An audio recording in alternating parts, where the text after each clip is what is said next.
It seems like the presidential election is the most interesting and important part of the US elections that we are 58 days away from. And while they are, the president cannot really do or pass anything if they don't have Congress on their side. It is paramount for whoever wins the presidential election that their party has the majority in Congress. And in one of those two chambers of Congress, the Senate, Democrats have the majority, but they have a hard fight ahead of them if they want to retain it. So why is that? Well, it largely comes down to the map. While there are 100 members of the Senate, only 34 are up for election this year, as Senate elections are split into 3 classes. And as you can already see by the starting numbers, with the Democrats at 28 and the Republicans at 38, that the Republicans have a clear advantage in that respect.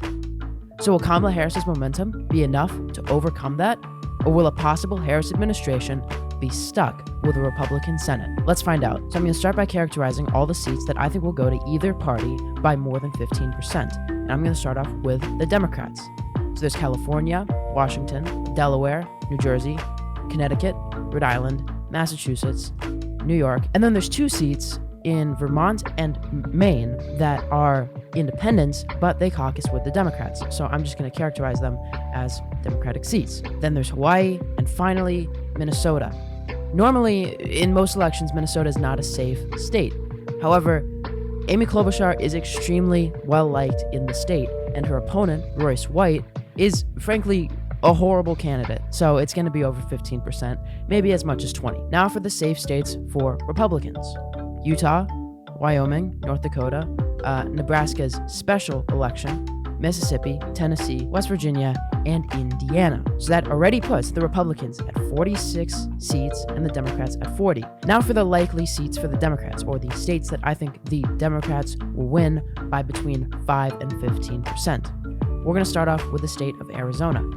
Now, the current incumbent, Kyrsten Sinema, who is an independent, has decided to not run for re-election, which is smart because she would have lost by a massive margin. So it is currently a race between Democrat Ruben Gallego and former governor candidate Kari Lake. Kari Lake is just the worst candidate possible for the state. Arizona is an extremely moderate state, and Kari Lake is a election denier that isn't even really campaigning very well. Like, she went to a Texas football game instead of campaigning in Arizona. Ruben Gallego is going to win by like 6, maybe 7%. And next we've got Nevada, which there is an extremely popular incumbent there, Jackie Rosen. And what you'll learn about the Senate and about the House is that incumbency is huge. Incumbency can save you in an election. Jackie Rosen is the incumbent. She's extremely popular. She is leading in basically every single poll there, when normally Republicans tend to be overestimated in the state of Arizona, and her opponent, Sam Brown, is pretty bad of a candidate. So I think she wins it by like around 5%. Next, we have New Mexico. The Democrat, Martin Heinrich, I think that's how you pronounce it, is running for re-election. And, it's New Mexico. Went to Biden by 10%. I think he's going to win re-election by around a similar margin, maybe a bit lower, like 7%. And then we have the state of Pennsylvania. This is another state that you don't normally see as a likely state, kind of like Arizona and Nevada. However, its incumbent, Bob Casey Jr., his family has a legacy in the state of Pennsylvania. He's extremely popular there. He wins by massive margins every single time. And I think even though the Republican candidate against him, McCormick, is actually very good, his best opportunity to be in the Senate was in 2022, and he lost it. So I think Bob Casey is going to win by more than 5%. Next, we have the state of Maryland. This is a weird state because it's been shifting to the left extremely fast, and it is a safe Democratic state. It went for Biden by like 30%. So why is it likely? Well, there's an open seat there, and the former governor, Larry Hogan, who was a Republican, is the Republican nominee. And he is extremely popular in the state. He was one of the most well-liked governors in the entire country. And you see polls coming out showing him barely behind, which is insane for Maryland. I do not think that will be the case. I think that Angela Alsobrooks is going to win by a solid margin, 10, 15% maybe. But as of right now, I think I'd feel safer just characterizing it as slightly below safe, so likely. And the final likely state that I have for Democrats is the state of Virginia. It is the incumbent, Tim Kaine, who was the vice presidential nominee in 2016 with Hillary Clinton, going against Hung Kao. And Hung Kao isn't very good of a candidate. He's nothing really to write home about. If Glenn Youngkin was running, he maybe could have gotten it a lot closer, but he's not. So I think Tim Kaine is just going to cruise to re-election. Virginia is a Democratic state. And yeah, that is it for the likely Democratic states. That puts them at 46 seats. Now for the Republicans' likely states. And there are 3 of them. First, the state of Nebraska. This is kind of odd. It is kind of like the bizarro version of Maryland, to where it is normally a safe Republican state. So why is it likely? Well, the incumbent Deb Fischer is actually facing a pretty strong challenger. That is in Dan Osborne. He is an independent, and he is endorsed by the Democratic Party, as they kind of saw that this is really their only option to make this seat somewhat competitive. And surprisingly, it is. You see polls coming out showing Osborne barely behind. I do not think he is going to win. I think the margin is going to be bigger than a lot of what the polls are saying, but I still think Deb Fischer is only going to win by around 10 to 13%. Kind of similar to what we saw in the Utah Senate race with Evan McMullin in 2022. Next, we've got the state of Missouri. I think this is going to be barely under 15%, mainly because of the Democratic nominee. Because Missouri is somewhat a safe Republican state. It is usually like barely above 15%, barely below 15%. In 2022, it was only R plus 13, and I think we'll see somewhat of a similar margin this time, because Lucas Kunce, the Democratic nominee, just appeals very well there. You see him talking about like the border and being, I think he was a Marine. You know, he appeals very well there. He is a great candidate, and I think he will single-handedly bring this race down to below 15%. Barely. I do not think it is competitive at all, however. And the final likely state is the state of Florida.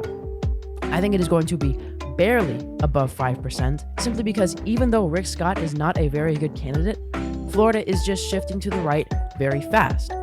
You saw him only up by 1 in some of the polls that have been coming out. However, Florida tends to overestimate Democrats by a large amount, and a lot of these undecideds are going to go to Rick Scott.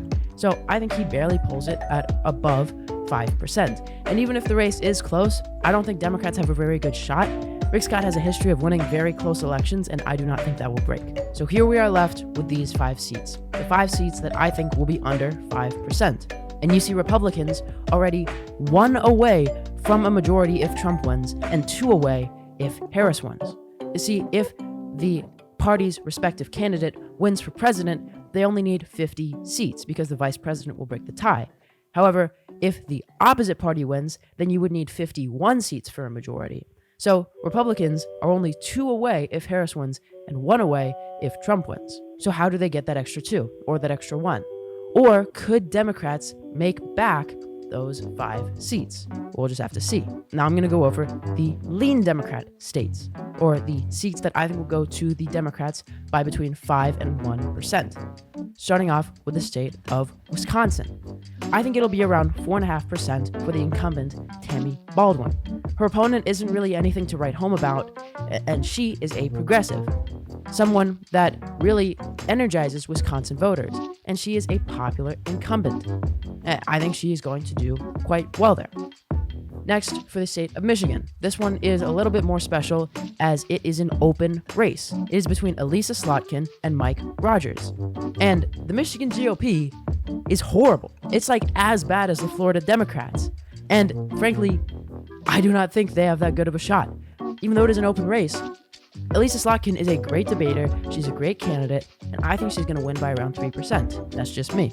I think she's going to outperform Harris by around 1%. So, in my opinion, in order for Elisa Slotkin to lose, Harris would have to lose Michigan by at least 1%, which is not really going to happen. And the final lean Democratic seat is, weirdly enough, the state of Ohio. You saw those 3 states that are left, Texas, Montana, and Ohio, are all Trump states in both 2020 and 2016. So why do I think Ohio, a state that voted for Trump by 8 in both elections, is going to go blue in the Senate? Well, it's largely just because of the incumbent, Sherrod Brown, who is a Democrat. He is a progressive. He is a populist. He's extremely popular in that state. And I think there will be enough split ticket voters to give him the edge. Split ticket voting is largely what is going to decide these three races in Ohio, Montana, and Texas. Largely because, in my opinion, all three of these states are going to go to Trump by decent margins.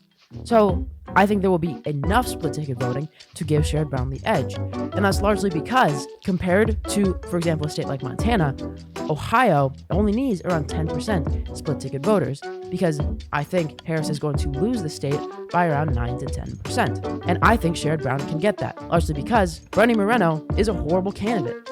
He's not even really campaigning. He's not doing anything. The Republicans are giving him funds. He's just not using them. He's not doing anything. Sherrod Brown, I think, is going to win this state by around 2%. And you even see that in the polls. A big distinction between Sherrod Brown and Tim Ryan, who ran for Senate in 2022 in Ohio and lost, is that 1, Sherrod Brown is the incumbent, Tim Ryan was not. 2, Tim Ryan was starting to lose in the polls around this time. And 3, when Tim Ryan was winning in the polls, he never got to 50%, which Sherrod Brown has. It can make it look like the Democrats are doing very well, but if they're not hitting 50%, the vast majority of the undecided voters in those polls always go to Republicans.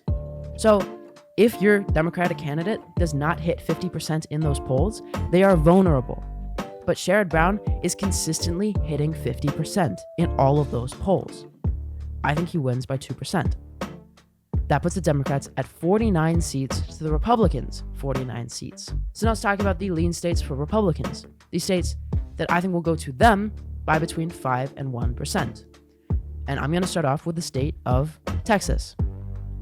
Texas is weird. It has been shifting to the left extremely fast. In 2012, it voted for Mitt Romney by 16%.